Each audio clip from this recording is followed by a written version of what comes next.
Hello friend, এই যে দেখতে পাচ্ছেন মাটি কুবিয়ে এখানে দুটো উস্তর চারাও বের হয়েছে। মাটি কুবিয়ে আমি এখানে পালং শাক আর লাল শাক লাগিয়ে দিলাম। এই যে বেছন লাগিয়ে দিলাম বন্ধুরা, দেখা যাক। এক ফোঁটা করে গায়ের পরে বৃষ্টিও পড়ছে। এখন চলে যাব। এই যে এই পর্যন্ত আমার লাগানো হয়ে আসছে।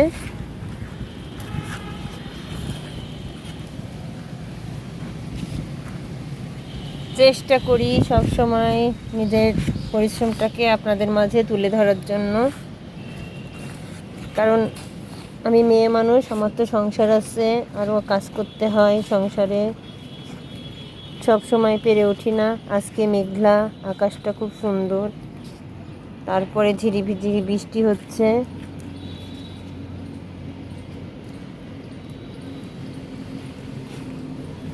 এখানে আমি লাল শাক লাগিয়েছিলাম, এই দেখেন ফুটে বের হয়েছে। পরশুদিন এসে আমি লাগিয়ে দিয়ে গিয়েছি লাল শাক, এই যে ফুটে বের হয়ে গেছে। তো মনে করলাম আজকেও কিছু দিয়ে দিই। নিজের হাতে ফসল ফলানো, নিজের হাতে কাজ করা, নিজের হাতে ফসল ফলিয়ে সে ফসল ঘরে তোলা, সেই এক আনন্দ বন্ধুরা। যারা করে তারাই বুঝবে যে কতটা আনন্দ লাগে। শীত চলে গেল, তো কীভাবে কি করব সেই চিন্তায় ছিলাম, কি লাগাবো এরপরে।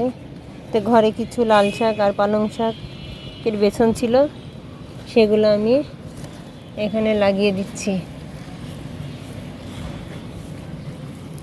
কালকে সেই ঝুরঝুরি মাটিগুলো সরিয়ে দিয়ে এখানে কিছু লাগাই দিব। মাটিগুলোর আগে পুড়ে নিয়েছিলাম একটু শুকানোর জন্য, যাতে মাটির গ্যাসটা চলে যায়। প্রচুর পরিমাণে জৈব সার দেওয়া আমার মাটিতে। যত ফল ফলাদি, যত সবজি কোটা পচন আমি একটাও ফেলি না, কষ্ট করে ওগুলো আমি রেখে দিই আমার ছাদ বাগানে। তো ওইখান থেকে এই পর্যন্ত আমার একদম পরিষ্কার হয়ে গেল বেডটা, আর গাছও লাগানো হয়ে গেল। বৃষ্টি নেই এবার। এখানে আমার একটা বড়ই গাছ আছে, আর এখানে অ্যালোভেরার চারা লাগিয়েছি, আর এটা হলো গন্ধকাতেলের গাছ। সারা বছর মানুষ, এইটা আমি ফল ছাদে তুলে দিয়েছি বাথরুমের, ওই যে সারা বছর মানুষ আমার এখান থেকে এই গন্ধকাতেলের পাতা নিয়ে বরফ করে খায়। ভালো লাগে, মানুষ এসে যখন বলে আমি দুটো পাতা নেব, তখন দিতে ভালো লাগে, খুশি লাগে। আনন্দের সাথে তাদেরকে বলি ছাদে উঠে ছিঁড়ে নাও। তো দেখতে পাচ্ছেন এই আমার ছাদ বাগানের অবস্থা।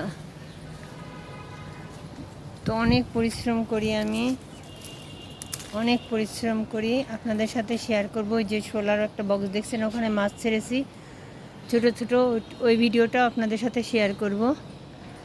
আর এত পরিমাণ আল্লাহ তাআলা দিয়েছিল টমেটো, যেমনি পশু পাখি খেলো, ইঁদুর খেলো, আর তেমনি আমরাও খেলাম পরিবারের সবাইকে নিয়ে। তো একটাই কষ্ট লাগতেছে বন্ধুরা, সেটা হলো আমি লাউ গাছ লাগিয়েছি, কিন্তু আমি লাউ খেতে পারলাম না ইঁদুরের উৎপাতের জন্য। ইঁদুর সব লাউ কেটে কেটে, লাউয়ের ডগাগুলো কেটে কেটে, পাতাগুলো কেটে কেটে নিয়ে যাচ্ছে। এই জন্যে খুব কষ্ট লাগতেছে। মনে করেছিলাম লাউ ধরলে, লাউ গাছ দেখালাম, আপনাদের সাথে শেয়ার করলাম, কিন্তু লাউ ধরলে পর আপনাদের সাথে খুশির আনন্দের ঠেলায় আপনাদের সাথে শেয়ার করব, কিন্তু সেটার কপাল আর হলো না। ইঁদুর আমাকে সর্বনাশ করে দিয়েছে।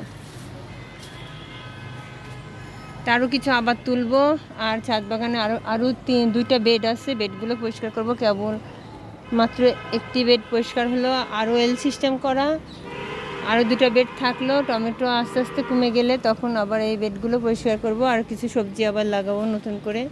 তো ততক্ষণে পাশে থাকেন, ভালোবাসা দিয়ে কাছে রাখেন। রাখি বন্ধুরা, আল্লাহ হাফেজ।